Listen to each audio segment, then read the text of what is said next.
yo admiro a Marcos cómo siempre se las ingenia. Podemos estar hablando de fútbol o intercambiando recetas de cocina, pero él siempre va a encajar el marxismo, cosa que me parece obvio, porque si no, yo mismo se lo reclamaría. Marco, tenés que meter a Marx, a Engels y a Lenin acá, me llama la atención. Pero bromas aparte, voy a reivindicar, digamos, mi condición de mestizo. Yo soy mestizo. A ver, Irigoyen, vasco-francés. García, de las Islas Canarias. Por el lado de mi viejo y de mi madre, bueno, españoles, italianos del norte, y también una... Mestizo europeo sobre todo. Sí, pero también tengo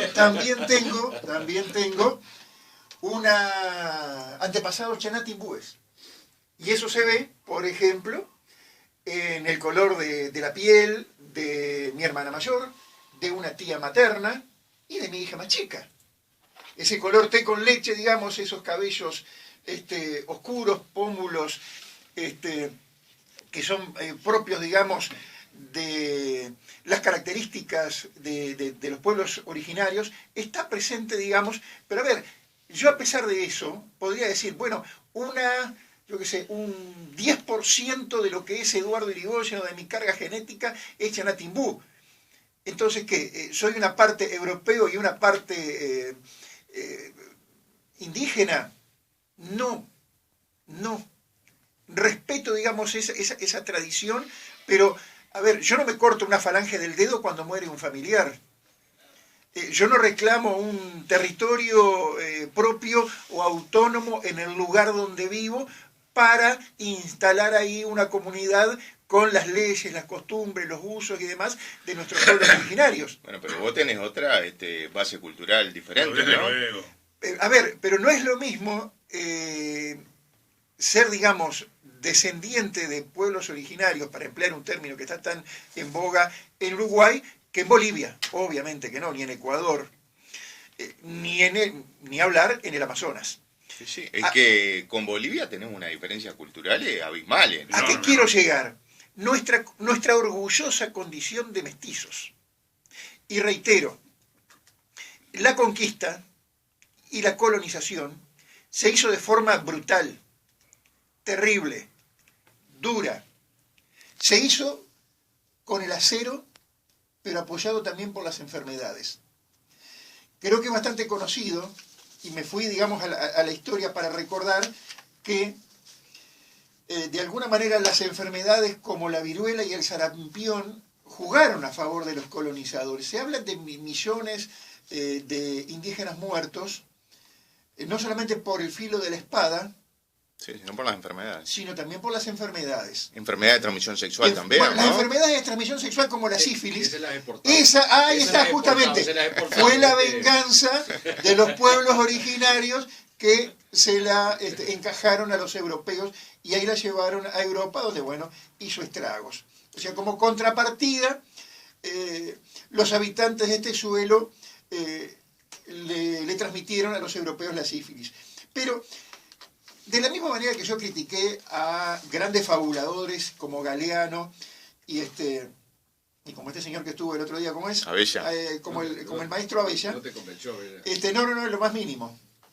Repito, escriben muy bien, escriben muy lindo, es muy hermoso, digamos, lo que transmiten, pero es una sarta de bolazos mezclados con algo de verdad histórica y otro porcentaje grande que no se sabe bien para qué lado va. Ahora, te faltó un ingrediente que fue fundamental en la conquista, que fue la Biblia, ¿no? Ni hablar, pero ni hablar. Ellos venían con la espada y con la Biblia, sí, es absolutamente cierto. Pero lo que voy es algo que vos recordaste recién. Los misioneros. Que vos recordaste recién y es cierto. Que fueron imperialistas, que fueron crueles, sí, porque cruel fue ese tiempo. No hay que olvidar que el español de esa época estaba a caballo de dos tiempos, la Edad Media y la modernidad. A ver, no eran intelectuales, filósofos, tipos cultos, los que vinieron a conquistar este territorio. Hernán Cortés criaba chanchos en España, eran brutos, ¿no? Eran crueles, pero porque cruel y brutal era ese tiempo. Claro. A ver, Pizarro se dedicó en su juventud y en su niñez a criar chanchos. También, ¿sí? a ver, no era justamente un intelectual, un libre pensador, no, eso vendría muchísimo después.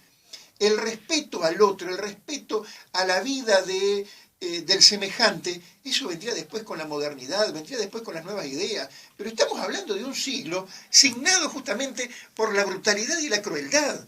Y entonces, repito, si no hubieran sido los españoles, hubieran sido los portugueses. Y si no hubieran sido esto, hubieran sido los chinos o los japoneses. El afán ese de conquista, reitero, a Marcos no le gusta, pero está implícito, digamos, en la humanidad desde el origen de los tiempos, cuando empezamos a salir del África, que es la madre de todos nosotros, y nos empezamos a desparramar por el mundo. Y también es cierto lo que dijo el Piri recién, los aztecas y los incas fueron imperialistas y crueles con los pueblos que sojuzgaban y vencían. A ver, no eran ni indígenas puros, buenos y demás, ni eran europeos crueles y malísimos. Era un choque inevitable, porque en algún momento se iba a dar. Se dio de la peor manera. Se dio de la peor manera. Y no es algo, digamos, en que la humanidad pueda estar orgullosa. No, de ninguna manera. Pero repito, era inevitable. Y no fue solamente en América que se dieron, digamos, esos hechos de conquista terribles o espantosos. Yo quiero venirme más en el tiempo y recomiendo un libro de Mario Vargas Llosa, que siempre es denostado por la izquierda más boba, más tonta, que nunca lo ha leído, que señala lo que fue la conquista de los belgas en África, especialmente en el Congo. Yo creo que uno de los genocidas, si cabe el término, más terribles de este siglo, de este tiempo, fue el rey Leopoldo de Bélgica.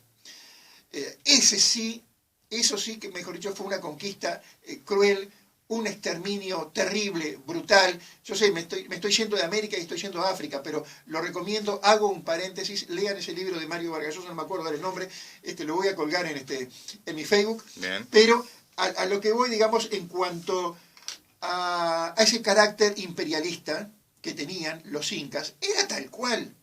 ¿Ustedes se creen que un grupito de españoles, por más que estuvieran vestidos, como dice la pura Garrate Catalina, de medio tanque, con una espada y con unos caballos, hubieran podido conquistar a millones de habitantes de este territorio? ¿Ellos solos? No. Contaron con el apoyo de otros pueblos que le tenían una bronca bárbara a los aztecas y a los incas, y que los veían a ellos como libertadores. Después, pobres, tuvieron que sufrir, digamos, el exterminio de su civilización, de sus valores, de su idioma y de todo lo demás. Y bueno, repito, no es una fecha para sentir orgullo, pero tampoco me voy al indigenismo militante, que es esta mezcla, digamos, del pensamiento de Rousseau, que hablaba del bruto bueno, no contaminado, del individuo, digamos, en contacto con la naturaleza. A ver, Rousseau tiene cosas maravillosas. Sí, pero el concepto tiene cosas, del buen salvaje. Digamos, el buen salvaje, no me salía el concepto. El buen salvaje no existe. A ver, yo a los defensores del buen salvaje los tiraría desnudos en el medio de la selva a ver cómo se los arreglan. A ver, viven hablando en contra de la civilización. A ver, la civilización no es McDonald's. La civilización, digamos, o la modernidad, no es solamente la televisión por cable o el consumismo desmedido. Es la ciencia, es la razón, es la luz que ilumina a la humanidad. Y a veces lo hace de una manera, digamos, brutal, terrible, negativa, como fue esta conquista, pero era inevitable. Bueno. ¿Por qué? Porque a veces esos sentimientos que forman parte de la naturaleza misma del hombre tiene esa dualidad. Podemos ser solidarios, generosos, pero también conquistadores y brutales. Bueno, muy cortito porque sé que... Dale. Inevitable, le digo,